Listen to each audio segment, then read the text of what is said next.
চলছে প্রবাসী ফুটবলারদের নিয়ে বাফুফে ট্রায়াল। প্রথম দিনের অস্বস্তি কাটিয়ে অনুশীলনে বেশ ফুরফুরে মেজাজে ফুটবলাররা। যোগ্যতা দিয়ে লাল সবুজের বহরে জায়গা করে নিতে আত্মবিশ্বাসী তারা। ফুটবলারদের পারফরমেন্স নিয়ে এখনই কোনো কথা বলতে নারাজ বাফুফে টেকনিক্যাল কমিটি। 3 দিনের সময় মাত্র 6 ঘন্টা।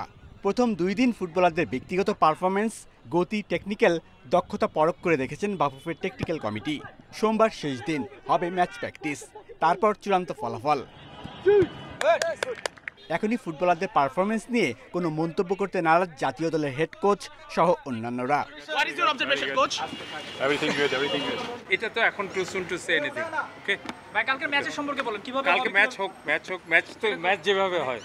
প্রচণ্ড গরমে প্রথম দিনের ট্রায়াল কিছুটা কষ্ট হলেও দ্বিতীয় দিনে বেশ ফুরফুরে মেজাজে প্রবাসী ফুটবলাররা। নিজ যোগ্যতায় লাল সবুজ বহরে জায়গা করে নিতে চান তারা। আমরা আজকের খেলছি খেলা, বড় খেলা, খুব ভালো লাগছে। আমরা সব বিদেশি এক জায়গা দেখুন যাইলাম আর খুশি হয়েছি। ও খুব ভালো এক্সপিরিয়েন্স আছে আমরা সবার লাগে। Today we noticed a lot more connection between the players and everything was just connecting better. So I wouldn't say I'm dominating, I'm just trying to play my game. আমি আমার খেলাটাই খেলতে চাই। আক্রমণে 1-to-1-এ আমি বেশ স্বাচ্ছন্দ্য বোধ করি। And I'm able to get one-on-one when I can. Trial শেষে মাঠ থেকে বের হতেই উৎসুক জনতার ভিড়। নাম না জানলেও অটোগ্রাফ, সেলফিতে মুহূর্তগুলো আটকে রাখার চেষ্টা ফুটবল সমর্থকদের।